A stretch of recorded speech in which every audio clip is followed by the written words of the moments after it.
guys! Welcome back to my channel. For today's video, ituturo ko po sa inyo kung paano po mag-set ng branding watermark sa ating YouTube.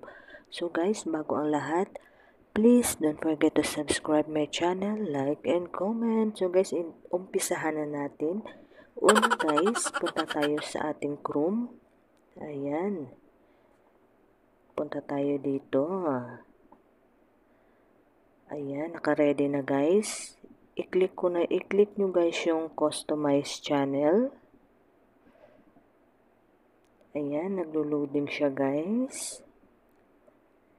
Mahina kasi yung signal natin ngayon, kaya ayan. Once na nandito na tayo guys, i-click natin ngayon yung branding. Ayan, di ba nandito na tayo? Ayan. So guys, ito yung watermark na yan guys, yung sa pinakababa. Ngayon, ipapakita ko sa inyo, i-remove ko muna yung aking watermark dyan. Remove ha. Yan. So, once na na-remove yan guys, i-publish natin. Ayan. Ngayon, balik tayo dito sa upload.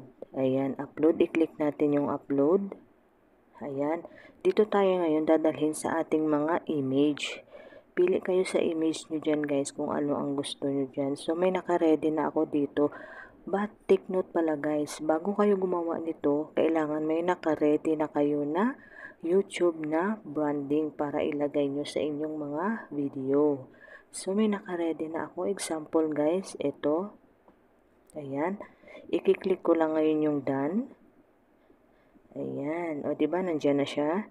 Ngayon, ito ang done. I-click natin. Pag na-click nyo na yung done guys, i-publish nyo yun.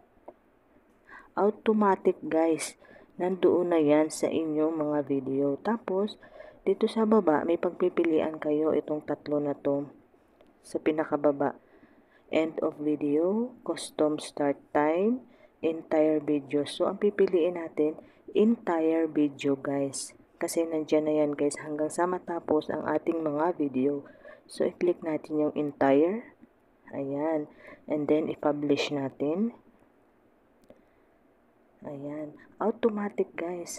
Nandoon na siya guys sa inyong mga video. So, ayan lamang po ang aking content tutorial para sa inyo. Please don't forget to subscribe my channel, like,